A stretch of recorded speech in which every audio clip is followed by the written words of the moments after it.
안녕하세요. 제임스 컨설팅 박정근입니다.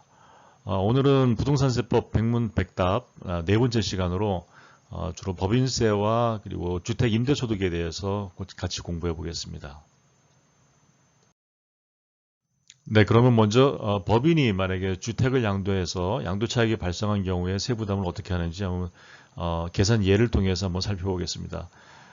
주택 양도차익이 만약에 5억 그리고 기타 소득이 3억, 그래서 총 8억의 이익이 발생한 경우에 현재는 8억에 대해서 법인세율 20%를 적용하죠. 예를 들어서 2억까지는 10%, 2억을 초과하는 부분은 20%니까 2억까지 10%는 2천만 원, 그리고 2억을 초과하는 6억에 대해서는 20%니까 1억 2천만 원, 그래서 합하면 1억 4천이겠죠. 그 1억 4천에 대해서 부담을 하고, 그 다음에 양도소득세는 별도로 또 추가로 해서 5억에 대해서 10%를 부과해서 5천만 원, 그래서 총 합계 1억 9천만 원을 만약에 과거에는 납부를 했다면, 이제는 개정세법에서는 앞에 그 법인세율 계산하는 건 똑같습니다만 양도차익에 대해서는 세율이 20%로 2배 증가했습니다. 그래서 양도차익 5억에 대해서 따로 20%에서 1억을 합산해서 총 2억 4천을 납부를 해야 되는 겁니다. 네, 법인의 주택 양도에 대해서 이렇게 추가세율을 적용했는데, 그러면 모든 법인과 주택에 대해서 예외 없이 적용되느냐? 그런 질문에는 기본은 모든 법인이나 주택에 추가세율이 적용된다. 그렇지만 사택 등 일부 주택은 추가세율을 적용해서 제외된다. 뭐 사택이나 기숙사 용도 이런 거겠죠. 그러면 그 법인세법 내용을 다시 한번 좀 살펴보면요. 네, 법인세법 55조 2항에 토지 등 양도소득에 대한 과세 특례 이렇게 나와 있습니다. 대통령령으로 정하는 주택, 이에 부수되는 토지를 포함한다. 또 주거용 건축물로서 상시 사용하지 않는 별장이겠죠. 을 양도한 경우에는 토지 등의 양도소득의 100분의 20%를 곱하여 산출한 세액을 납부하게 되고, 또 다만 지방자치법 제 3조 3항, 제 4항에 따른 읍 또는 면에 있으면서 대통령령으로 정하는 범위 기준에 해당하는 농어촌 주택, 부속 토지를 포함해서 이런 경우에는 제외한다. 그런 내용입니다. 네, 다음은 일반 대표님들로부터도 질문이 많은 항목 중에 하나입니다. 주택의 임대소득 과세 대상 관련해서. 그래서 이번 강좌하고 다음 시간까지도 아마 조금 이어질 텐데요. 임대소득에 대해서 같이 한번 알아보겠습니다. 주택 임대소득의 과세 대상은 월세 임대 수익이 있는 2주택 이상입니다. 월세이면서 2주택 이상, 소유이사입니다. 혹은 보증금을 받는데 그 합계액이 3억을 초과하고 3주택 이상입니다. 그러니까 만약에 월세 받는 게 아니고 전부 다 보증금을 받는다. 그러면 그 보증금의 합계액이 3억 원을 초과하면서 또 주택수도 3주택 이상자. 그러니까 2주택인데 3억을 초과하는 보증금이다. 이것도 과세 대상이 아닙니다. 그러니까 월세는 2주택, 보증금은 3억을 초과하면서 3주택 이상입니다. 단 기준시가가 9억 원을 초과하는 주택, 그 다음에 국외주택 이런 경우에는 1주택자라도 과세를 한다. 그런 뜻입니다. 기준시가가 9억을 초과하는 거나 혹은 해외에 있는 주택이다. 그럴 경우에는 1주택자도 과세합니다. 그러나 단 전용면적이 40제곱 이하이면서 또 기준시가가 2억 이하인 소형은 2021년까지는 제외됩니다. 네, 주택임대소득 과세 대상 판단을 다시 한번 정리해서 말씀드리면 주택이 하나만 있다. 그런데 만약에 그게 해외에 있거나 기준시가가 9억이다. 그러면 대상입니다. 만약에 2주택이 있다. 그러면 월세 수입을 받는 거라면 대상입니다. 3주택 이상이 있다. 그러면 월세 수입은 물론이고 여기서부터는 이제 3억 원을 초과하는 보증금 합계가 3억 원을 초과하는 경우에는 과세 대상입니다. 그러나 만약에 비소형 소형 주택이 있다. 그런 경우에는 뭐 상관이 그거는 제외되겠죠, 당연히. 그러니까 비소형으로 과세 대상으로 세 채 이상이고 보증금이 합계가 3억이고 주택이 3주택이다. 그러면 합계 과세 대상입니다. 주택수는 부부 합산입니다. 부부 합산 소유하는 주택 기준입니다.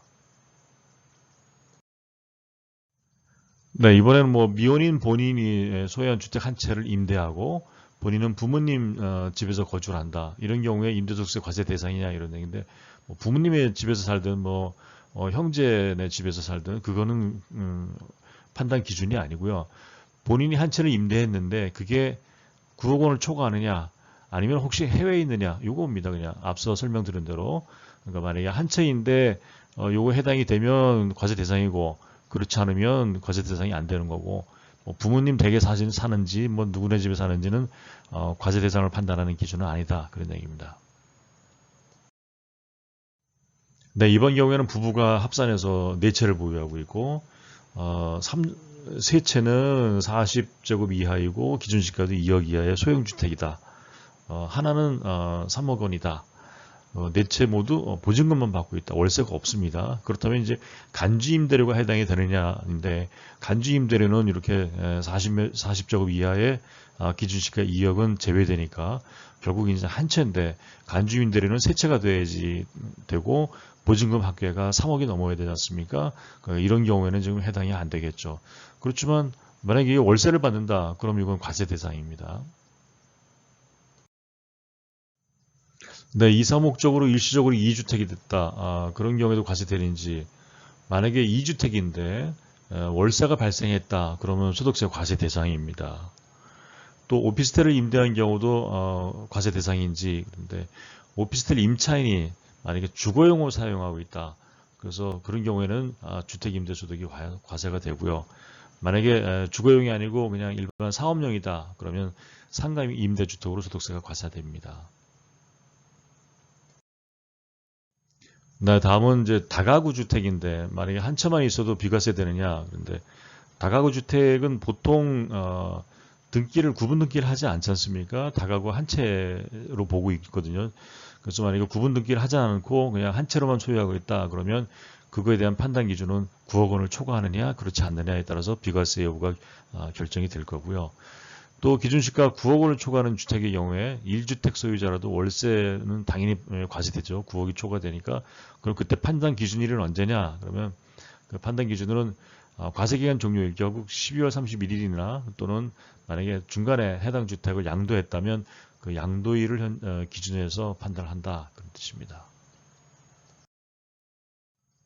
네, 유사한 사례인데요. 다양한 각도에서 보시면 아마 전체를 이해하시는데 도움이 될 것 같습니다. 2주택이거나 혹은 9억을 초과하는 1주택이다. 그런데 전세금만 월세가 없고 전세금만 받고 있다.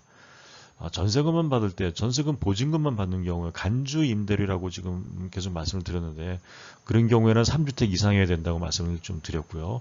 또 3억을 초과해야 된다고 그랬죠. 이런 경우에 소득세 신고를 어떻게 해야 되느냐 그런 경우인데 부부 합선 2주택 소유자와 기준시가 9억 초과 1주택은 월세가 있는 경우에는 대상이지만 전세금만 받는 경우는 신고 대상이 아닙니다. 왜냐하면 간주임대료 이런 거를 간주임대료라고 하는데 월세가 없이 보증금만 한 경우에 그게 세 채 이상이어야 된다고 말씀을 좀 드렸고요. 또 합산 3억 이상이라고 말씀을 드렸습니다. 그러니까 세 채가 아니기 때문에 이건 만약에 월세가 없다면 신고 대상이 아닙니다. 전세금은 부부 합산해서 3주택 이상인 경우에 과세 대상에 해당이 된다고 말씀드렸고요. 그렇지만 2021년까지 소형주택은 간주 임대료 과세 대상 주택에서 제외합니다. 즉 전용면적 40제곱 이하, 기준시가 2억 이하 이렇게 두 가지 조건을 만족하면 소형주택이고 요거는 간주 임대료에서 제외되는데 그건 2021년까지만 그렇다는 얘기입니다. 네, 다음 질문은 국세청에서 질문의 의도를 좀 이렇게 만들었는지 잘 모르겠습니다만 하여튼 과세 대상 판단하는 그 주택 수는 소유주택 수냐 아니면 임대주택 수냐 이렇게 물어봤는데 앞서 몇 차례 누님이 말씀드렸지만 주택은 그 소유주택 기준이고요. 본인과 배우자가 소유하고 있는 주택을 합산해서 판단을 합니다. 네, 이제 갑과 을이 만약에 공동으로 주택을 소유하고 있다면 50대 50입니다. 지분율이. 그러면 이 주택수가 각각 들어가느냐 그런 얘기인데 만약에 이렇게 지분이 가장 큰 자가 2인 이상일 때 50대 50이다 이런 경우일 때는 각각의 소유로 들어갑니다. 만약에 4, 4, 2 이렇게 셋이서 나눠 가지고 있다 그러면 4, 4 두 명이 되고 만약에 이만 가지고 있는 지분이 작은 경우에는 주택수에 포함이 되지 않습니다.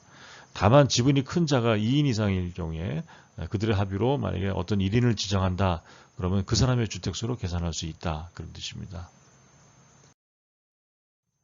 네, 만약에 소수 지분이라면 50% 미만의 소수 지분이라면 어떻게 과세가 되는지에 대해서는 소수 지분 공동 소유 주택은 과세 대상 판단 시 주택수에 포함되지 않습니다.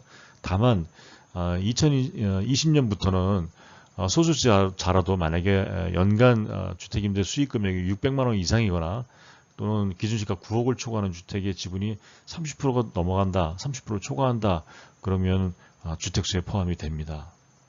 이거 주의하시기 바랍니다. 네, 주택보증금에 대한 간주임대료라는 것은 월세를 안 받고 전부 다 그 전세를 받을 경우에 전세보증금만 받고 있으면 월세가 노출이 되지 않지 않습니까? 그래서 앞서 말씀드린 대로 세 채 이상 보유하고 총 보증금 합계가 3억을 초과하고 그럴 경우에는 간주임대료에 해당이 된다고 했는데 지금 월세 임대료를 받는 임대사업자와의 과세 형평성을 위해서 보증금 등에 대해서도 정기 예금 이자율 만큼에 대해서는 간주임대료로 환산해서 월세를 환산하겠다 그런 뜻입니다. 다만 주택의 경우에 부부 합산 3주택 이상인 소유자에 대해서만 과세하고 보증금에서 3억 원을 초과하는 부분이라고 했지 않습니까? 그러니까 우선은 3억 원을 차감하고 그 차감해서 남은 금액의 60%에 대해서 과세를 한다 이런 얘기입니다. 네, 만약에 공동 소유하고 있는 주택의 간주임대료 계산 방법은 어떻게 하느냐 그러면 공동 사업장별로 3억 원씩을 공제해 줍니다. 공동으로 소유하고 있는 주택이 예를 들어서 여러 개 있다 그러면은 그런 경우에는 각각 보증금을 3억 원씩 공제를 합니다. 네, 계속 간주임대료 이어지고 있습니다. 만약에 비소형주택 세 채다, 그러니까 과세 대상이죠. 소형주택 두 채다, 요거는 간주임대료 과세 대상이 아니죠. 이렇게 가지고 있을 때 요 세 채만 비소형주택 세 채에 대해서만 간주임대료 신고하면 되는지 당연히 그렇습니다. 요 두 채는 할 필요 없죠. 그러니까 간주임대료는 비소형주택 세 채만 간주임대료를 계산하고요. 소형주택은 계산하지 않습니다. 만약에 월세다 그러면 소형인지 비소형인지 구분하지 않고 모두 포함해서 신고하셔야 됩니다. 네, 기타 몇 가지 사항 더 정리해 보았습니다. 그러면 소득세 신고는 어떻게 해야 되는지 이제 그 다음에 5월 1일부터 5월 31일까지 종합소득세 신고 기간 내에 신고 납부하셔야 됩니다. 만약에 성실신고 대상이라면 6월 30일까지입니다. 또 총 수익 금액이 2천만 원 이하인 경우는 종합과세하고 분류과세 선택해서 신고하실 수 있고요. 2천만 원을 초과한다 그러면 종합소득 과세 대상이니까 이건 합산해서 신고해야 됩니다. 단기와 아파트 장기는 폐지가 됐습니다. 그러나 나머지 매입이든 건설이든 장기 일반 임대는 유지가 되고 있습니다. 주택 임대소득을 포함해서 소득금액에 따라서 건강보험료 등이 추가로 부과가 됩니다. 네, 오늘은 여기까지 하겠습니다. 말씀드린 대로 반복 시청하시면 아무래도 좀 이해하시는 데 도움이 될 것 같고요. 다음 시간에 내용이 많아서 다음 시간에 한 번 더 마무리하도록 하겠습니다. 다음 시간에는 취득세 등으로 찾아뵙겠습니다. 네, 대표님의 부동산 절세 설계 제임스 컨설팅에서 도와드리겠습니다. 감사합니다.